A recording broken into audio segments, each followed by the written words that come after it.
So we have learned about Boyle's law, which was the P1 V1 equals P2 V2. And then Charles's law, which was V1 over T1 equals V2 over T2. And people realized that they were related, these two equations, and that we could actually combine them. We combined Charles's law and Boyle's law to predict temperature, volume, and pressure changes using this formula. P1 V1 over T1 equals P2 times V2 over T2. And if you remember this law, you don't have to remember the individual laws, because for Boyle's law, you just need to remember that temperature is constant. For Charles's law, you need to remember that pressure is constant.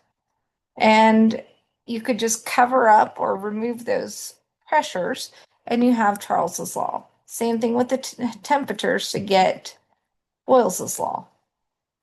So if you can only remember one law and one formula, this is the formula to remember. Remember, if you are ever given standard temperature and pressure, it's sometimes abbreviated or often abbreviated as STP. That means we have 0 degrees Celsius, which you would turn into 273 Kelvin, and 1 atmosphere.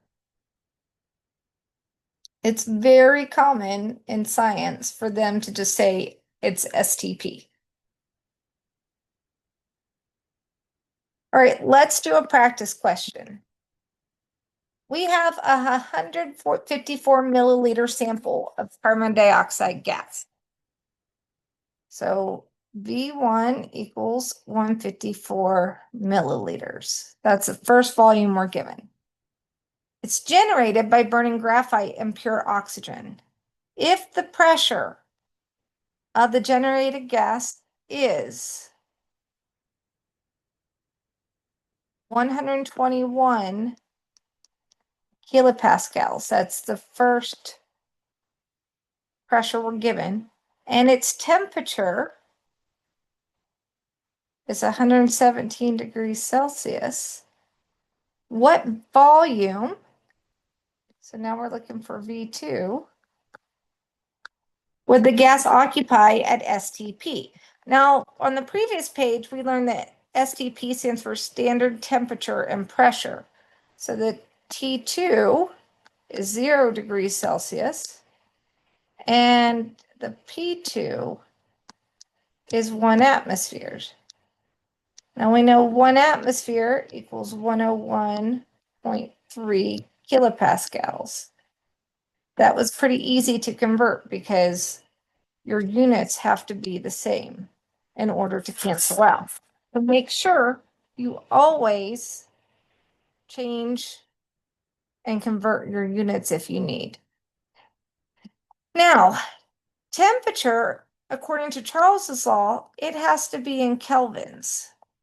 Remember, kelvins is a degree Celsius plus 273. So we have to change our temperature here by adding 273.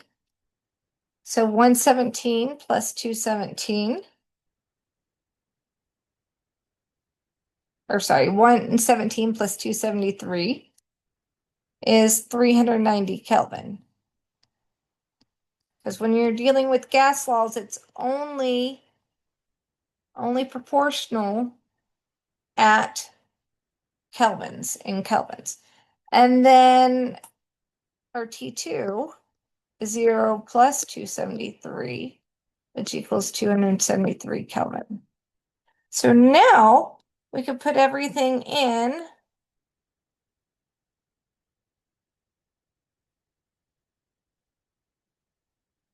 Um, Now I start putting everything in.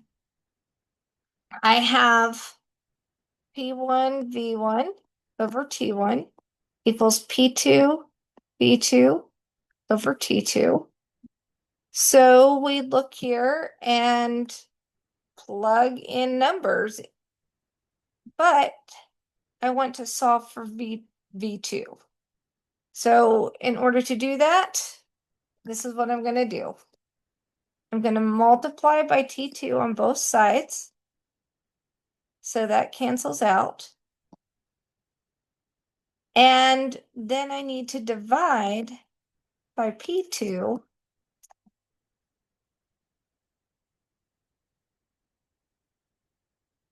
So that way everything is canceled out.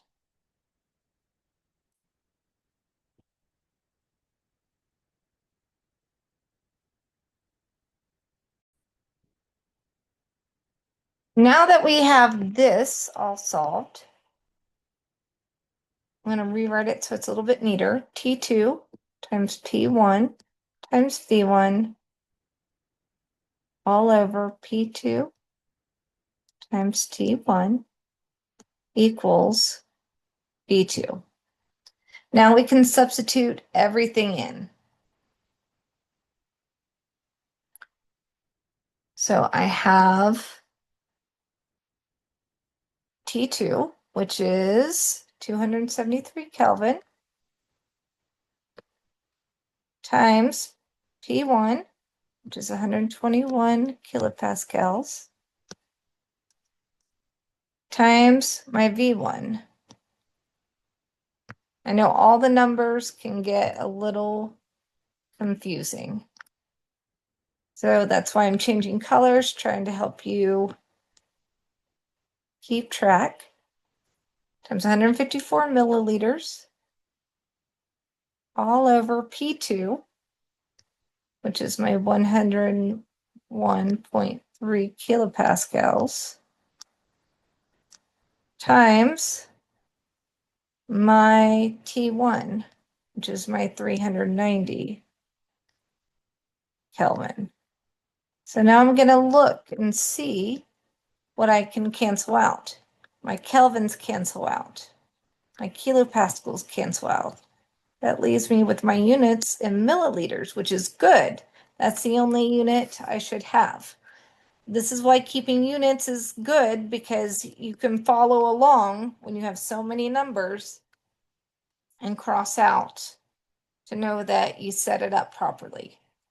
So here we have 273 times 121 times 154 divided by, in parentheses, 101.3 times 390, close my parentheses.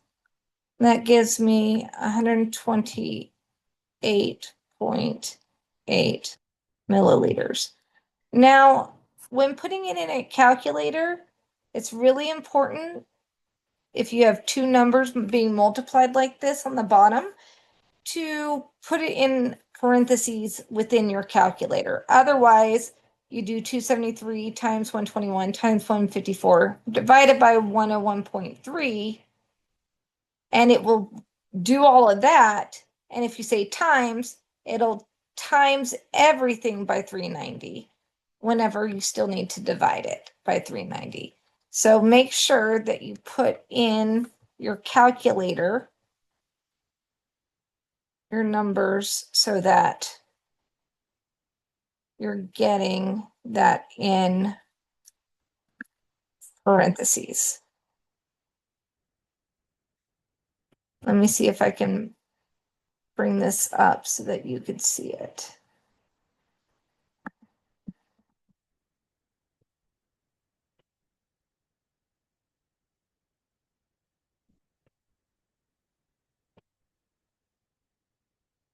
Just trying to share my calculator, but I don't think I can here. So just make sure you put everything in parentheses. Here it is written out digitally if this makes it easier for you to follow, we're using the P1 V1 over T1 equals P2 V2 over T2. We need to make sure we change our 117 degrees Celsius to Kelvin, and we can plug it all in. Once we plug it all in, do all the math, and we get our answer. Now, I want you to pause and try these on your own, then come back and check and see if your answers are correct.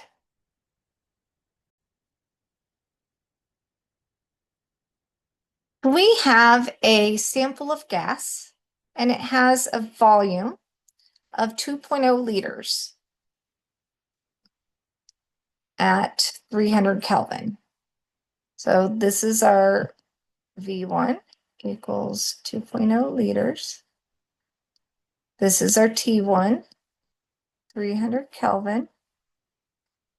If the temperature increases, so T2, to 600 Kelvin at constant pressure, what's the new volume? So we know P1 V1 over T1 equals P2 V2 over T2. Here, I don't have a pressure and it's constant, so I can just remove my pressure and I have Charles's law right there. So you could still remember the combined gas law, and then if it says constant pressure, remove the pressure because it's not going to be any different. So let's look at this. We can go ahead and put it in. We want to know what our V2 is. So our V2, if we solved for V2, we're going to multiply by T2 up here. And we'd have to multiply by T2 here. So V2 equals V1 times T2 over T1. So that is equal to my 2.0 liters times my 600 Kelvin all over my T1, which is 300 Kelvin. My kelvins cancel out, so that's 2 times 600 divided by 300, and that gives me 4 liters right there. So let's look at our second one. Our second question says we have a gas, and it occupies,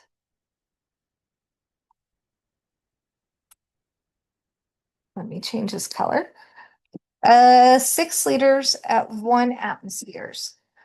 What will the volume be? So 6 liters is my first volume. My first pressure, atmosphere is pressure, was 1 atmosphere. And it says, what will the volume be? So I'm looking for V2. If the pressure increases, so P2 is 3 atmospheres. And it's at constant temperature. So remember, P1 V1 equals P2 V2. I need to find V2. To get V2 by itself, I divide by P2, it'll cancel. And I divide this side by P2. So now I can just fill that in. P1 is 1.0 atmospheres times V1, which is 6.0 liters, all over P2, which is 3.0 atmospheres. My atmospheres cancel out, which will leave me as liters as my answer, which is needed because I'm looking for a volume. So 1 times 6 divided by 3 gives me 2 liters, which is A. All right, let's look at this last one. A gas has a volume of 400 milliliters. This is V1 at 300 K. This is T1. What's its volume? So we want to know what V2 is at 600 K. And it has constant pressure. So this is basically the same as our first. If we look at it, we had our V1 over T1 equals V2 over T2. We need to solve for V2. So times this by T2, that cancels, times this side by T2, because we have to do the same to both sides. So our new equation is T2 times V2 all over T1 equals V2. Now we know that 400 milliliters is our volume 1.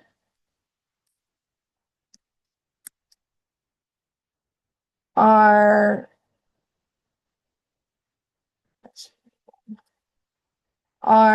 second temperature is our 600 Kelvin. And then we divide it by our T1, which is here at 300 Kelvin. Our kelvins cancel out. So this is 400 times 600 divided by 300.